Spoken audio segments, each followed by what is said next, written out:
Going on, peeps? So I wanted to do something that's a bit divergent from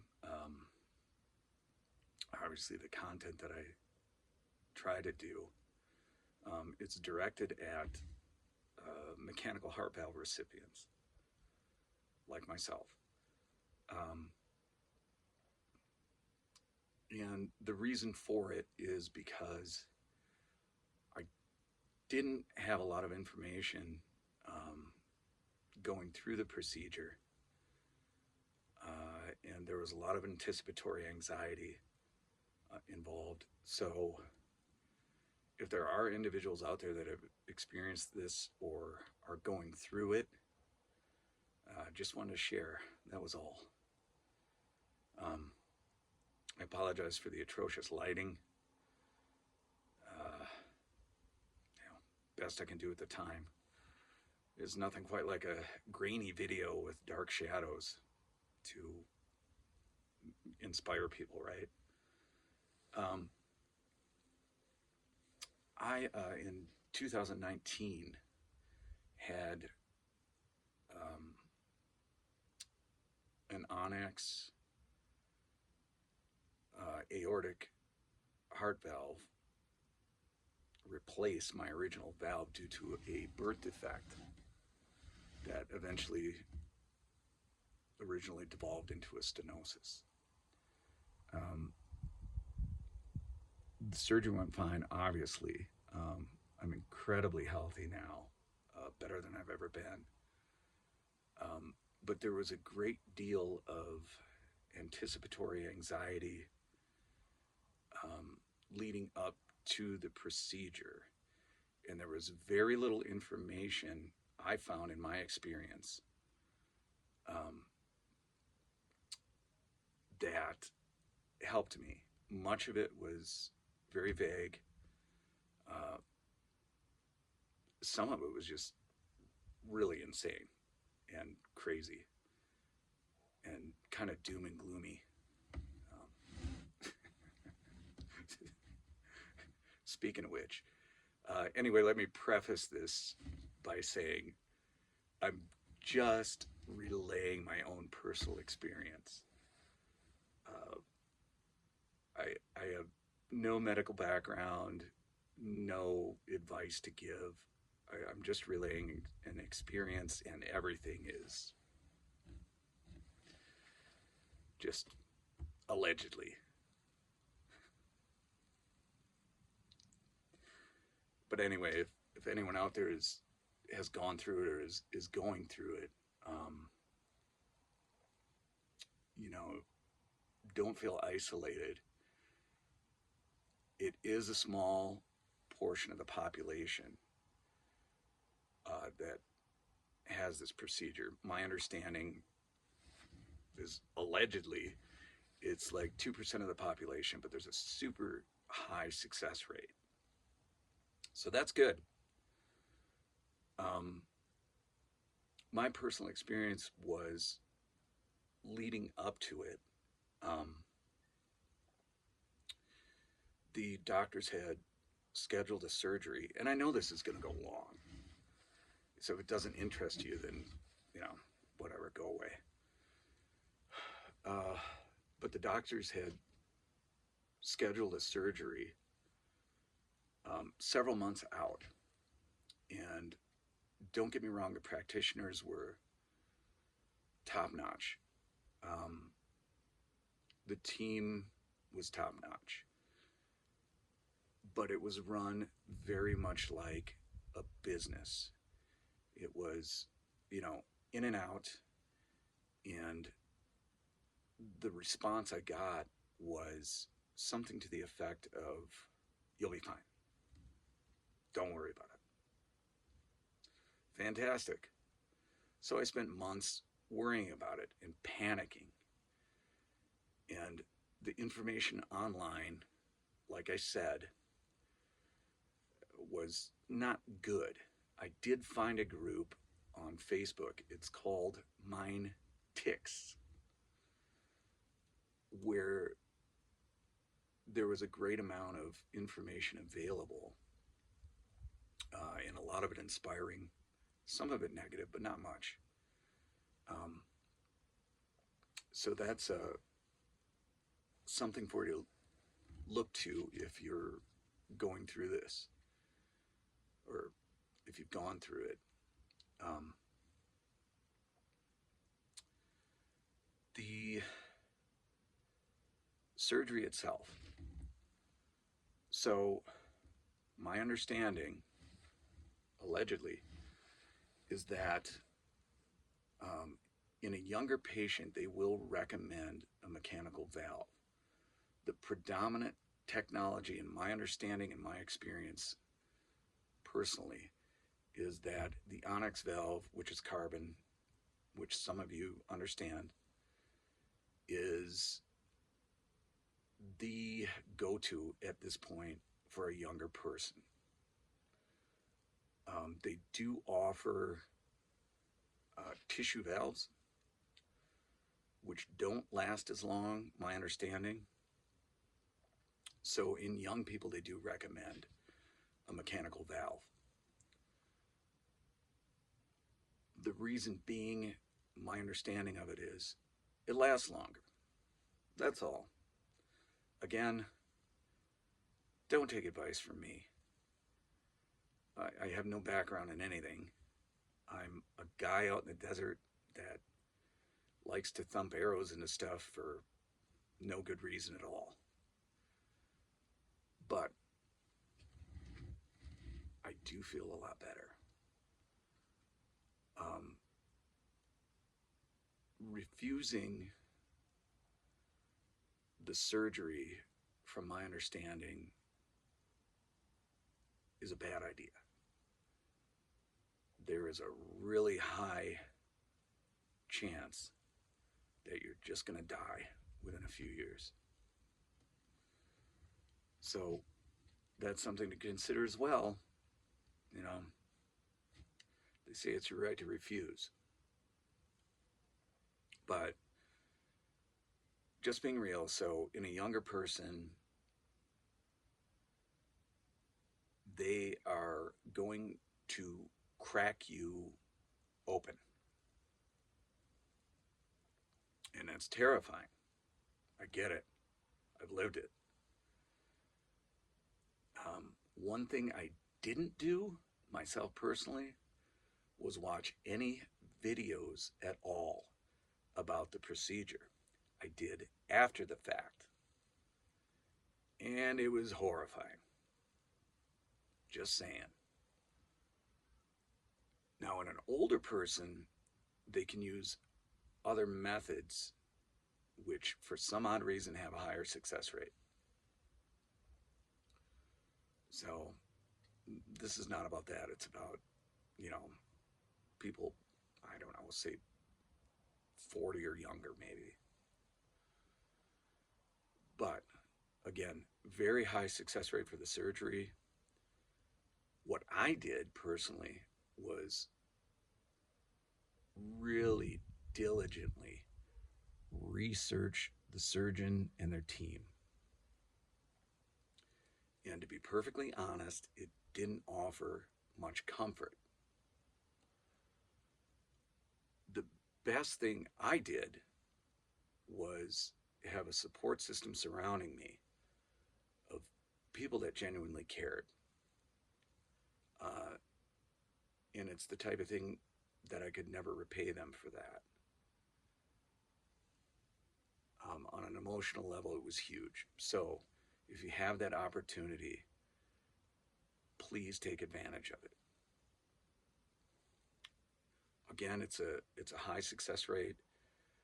The anxiety leading up to it is tremendous. And it's really easy for people to say, you're going to be fine. Don't worry about it. It's not what's in your head. So, another thing I didn't do was research the failures of the procedure. That stuff happens. But they're very few and far between.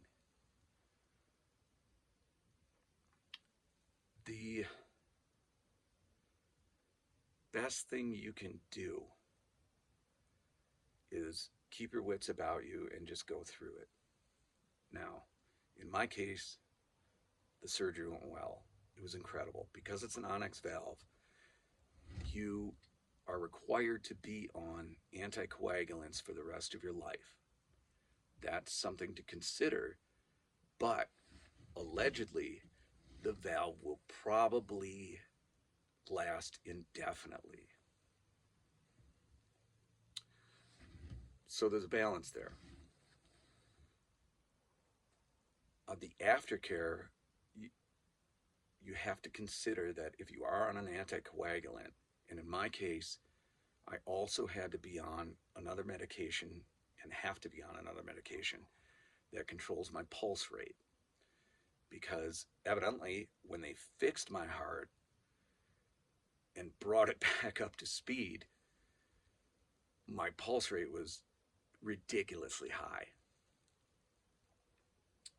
That particular medication, in my case, does cause dizziness at times, things like that.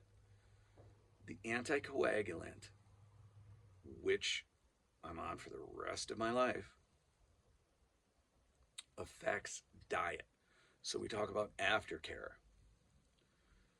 I personally have to be very, very careful about what I eat and drink.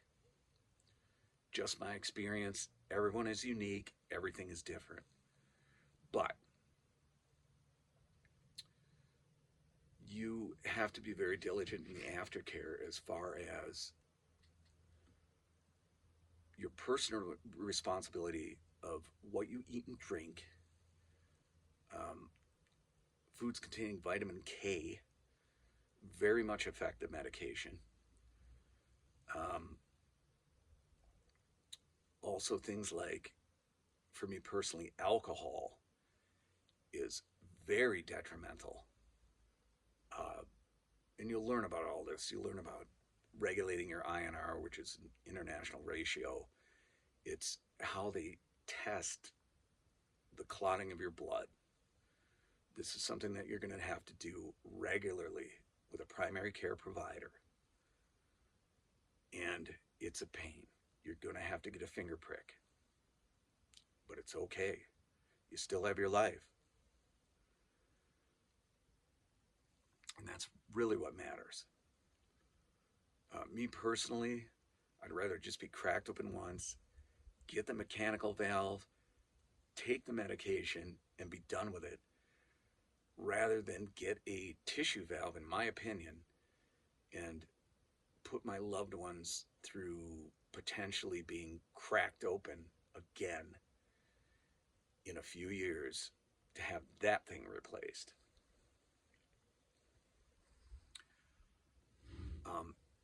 It is rough. It is rough, and you can get through it. After the surgery, in my experience, I was not able to lay down and sleep. I had to sit up in a recliner and try to sleep for I don't know how long. It was a long time. It was extraordinarily painful.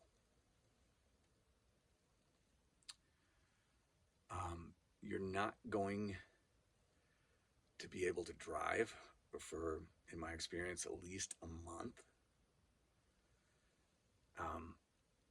Reason being, it's not that you're not muscularly capable of doing it. It's that my understanding, allegedly, is that the concern is that if you get in an accident, the airbag is going to go off and it's going to smash into your sternum, which they either screwed together or wired together. So there's that. So if you have to go anywhere, I recommend, if you can, that, let me rephrase that. My experience was that I had a support system around me that could drive me to where I needed to go.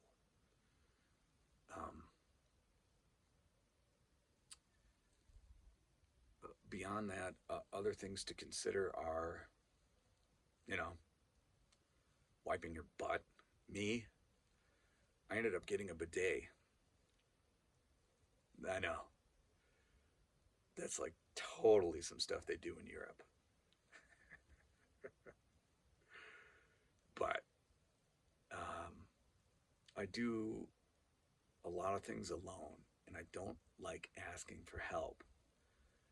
But in my opinion, this particular situation, if you're going through it, I think it's best to reach out to people for help. And it doesn't mean you're weak or that you can't fend for yourself. My opinion, it's just the best thing to do because it is horrific to go through. But like I said, allegedly, the success rate is very high, even though it's a small percentage of us that have to go through it. Um, it's actually, from my understanding and my opinion, a very common procedure. Again, I did due diligence on researching the surgeon and crew, so I was very fortunate. Um, Allegedly, odds are you will survive it. Very good odds. But the aftercare, you do have to be aware of what you consume. Um, Dr. Gourmet has a phenomenal list of foods that contain vitamin K, which affects the coagulation of your blood as far as interaction with the anticoagulant medication. So what I did was, you know, paid to download that, and it's helped me a great deal. It isn't as if, at least from my understanding, that you can't have foods containing vitamin K. You can, but my understanding is that it has to be consistent. So, in other words, if you want kale salads, you know, if that's what you're into, my understanding is that allegedly you can have them every day as long as you're checking your INR regularly, and then you, or not you, but your doctor will adjust the medication accordingly. Again, just speaking from my own experiences, I'm very sensitive now to the medication. So I only have to take a very minuscule amount of it. But the flip side of that is I'm also very sensitive to the foods that contain vitamin A. Things like alcohol affect me dramatically, and other things. So you learn all of this after the fact, and it's a process, and it takes time. And if you view it through a different lens, it's actually very interesting and kind of exciting. At least for me, it is. You learn a lot about yourself. Um, Again, but I understand the anticipatory anxiety leading up to the surgery. It's something that I've experienced personally. It's something that all my loved ones had to deal with. Um, Aside from that, I think the last note is you will follow up with a cardiologist and hopefully your primary care provider. At least in my experience, I did. And in my experience, the primary care provider did ask me questions where he sounded a little bit like a head doctor, which kind of threw me off. But one particular question that stood out was, how are you thinking how are you feeling there? He asked questions about maybe alleged thoughts that I was having, which I wasn't at the time. But he mentioned that something to consider is that, and again, just my experience with this individual, something to consider was that they have dug into the core of your being. And that is going to not only affect you here, but here as well. So it can, from my understanding, allegedly, trigger thoughts of, things like despair and a lack of interest in past endeavors. So that's something to consider also.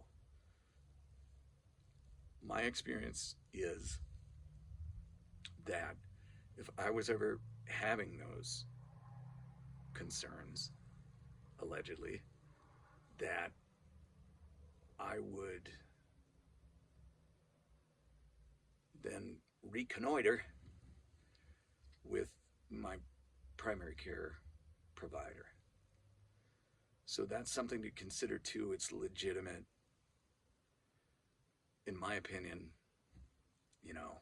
if you're experiencing that, and it could be immediately after the surgery or years on down the road, my opinion is reconnect with that individual or reach out to somebody. And hopefully you have a support system around you. I'm not going to say you shouldn't be scared, because it does no good. You're going to be anyway. But you can get through it. Hey, you can go alone, in my opinion, if you have to. But I chose not to, and it worked out for me. I don't know what else to say. But for me, it worked out well. I feel better than I've ever felt. And I think other people can experience that too. So I don't know if that's going to help anyone, but it's something.